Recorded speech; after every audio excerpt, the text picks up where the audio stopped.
wa lálẹ́ òní. Igbákejì ààrẹ ọ̀jọ̀gbọ́n Yẹmí Ọ̀ṣínbàjò rọ gbogbo ọmọ orílẹ̀-èdè Nàìjíríà láti gba ìṣòdodo mọ́ra. Ọ̀rọ̀ àmọ̀ràn ti lọ sọ́dọ̀ gbogbo onígbàgbọ́ láti tẹpẹlẹ mọ́ ẹ̀kọ́ tí ìbí Kristi fi kọ́ni.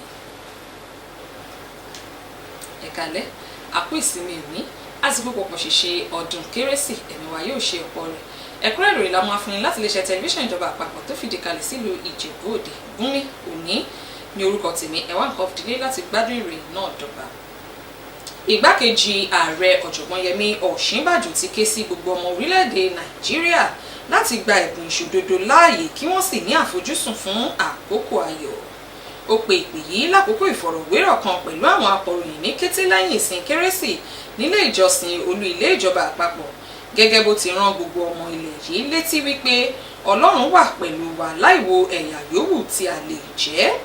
Síwájú nínú ọ̀rọ̀ ìwàásù rẹ̀ ló ti rọ gbogbo onígbàgbọ́ láti dúró dìgbí nínú ìgbàgbọ́ wọn nínú Kristi, pẹ̀lú àfikún wípé ìgbàlà ènìyàn yóò wà nípa oore ọ̀fẹ́ Ọlọ́run. Gómìnà ìpínlẹ̀ Ògùn Ọmọọba Dàpọ̀ Abíọ́dún ti rọ gbogbo onígbàgbọ́ láti ṣe àṣàrò àti pẹ̀lú ṣe àwòkọ́ṣe àwọn ẹ̀kọ́ tí kérésì fi ń kọ́ni, èyí tó dá lórí ìfẹ́, ìrẹ̀lẹ̀ àti ìfifúnni láti lè fìdí ìṣọ̀kan múlẹ̀ àti pẹ̀lú fòkùn fún ìdàgbàsókè ọrọ̀ ajé. Gómìnà ló fi èyí léde níbi ìsìn ìdúpẹ́ kérésì tí wọ́n ṣe ní pàtàkì nínú ìjọ St. James Anglican Church Ìpẹ̀rù Rẹ́mọ, níbi tó ti fìdí ọ̀pọ̀ iṣẹ́ àkànṣe dá àwọn aráàlú lójú lọ́dún 2022 sí. Jẹ́ Àpòpọ̀lá ló jábọ̀ ìròyìn yìí, ẹ gbọ́ síwájú sí.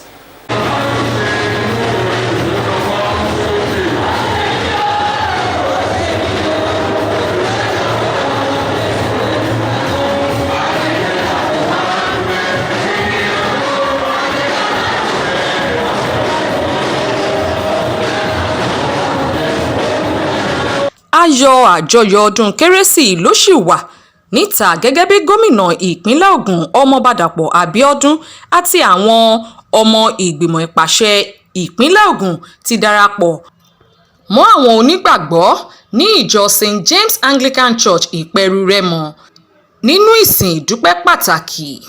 Gómìnà ìpínlẹ̀ Ògùn Ọmọọba Dàpọ̀ Abíọ́dún ló ka ẹ̀kọ́ kíkà àkọ́kọ́ fún ìsìn ìdúpẹ́ ọdún kérésì tọdún yìí, èyí tí wọ́n fà jáde látinú ìwé Hébérù orí 1 ẹsẹ̀ 1 títí dé ẹsẹ̀ 12, èyí tó kín ẹ̀kọ́ kérésì lẹ́yìn. Òjíṣẹ́ Ọlọ́run tó ń darí ìjọ St. James Anglican Church Ìpẹ̀rù, Venerable Shedrack Ajílẹ̀yẹ, jẹ́ kó di mímọ̀ wípé èrèdí àjọyọ̀ kérésì ń ṣàfihàn ìfẹ́ àti ìrètí fún gbogbo ènìyàn.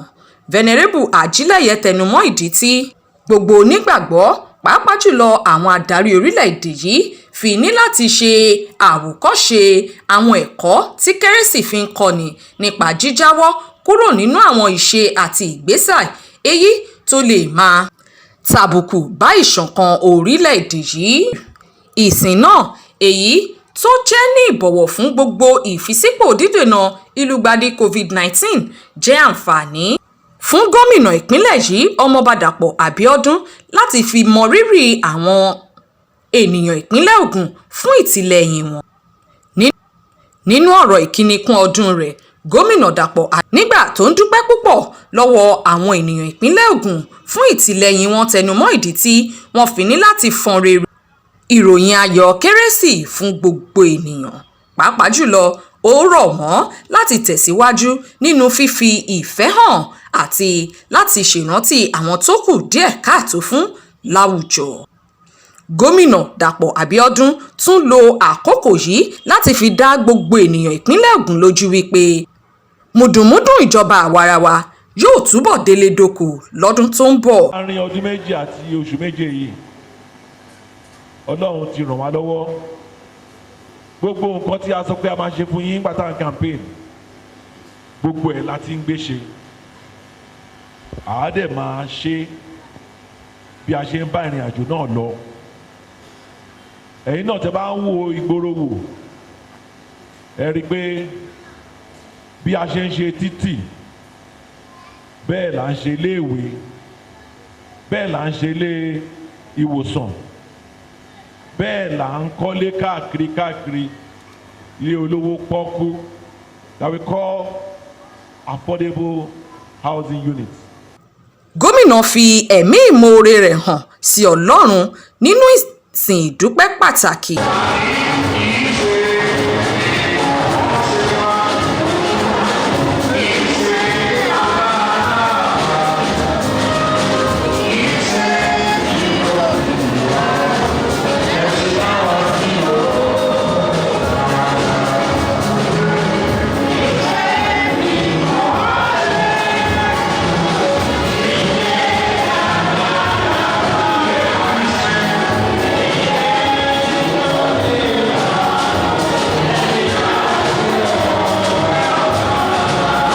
Pẹ̀lú bí ọwọ́jà àrùn COVID-19 sì ṣe ń jà ràìn lórílẹ̀‐èdè yìí, wọ́n gba àwọn onígbàgbọ́ lámọ̀ràn láti ṣàjọyọ̀ ọdún kérésì níwọ̀n. Bùnmi Òní ló ti ń jábọ̀ ìròyìn fún iléeṣẹ́ NTA Ìjẹ̀bú. tó a ò ní rí jù báyìí lọ nínú ìròyìn wa fún ti àṣálẹ́ òní, ó tún dé lọ́la láṣẹ Èdùmàrè. Orúkọ èmi oníròyìn lẹ́ẹ̀kan sí ni Bùnmi Òní. Ó dàárọ̀, ká sùn láyọ̀.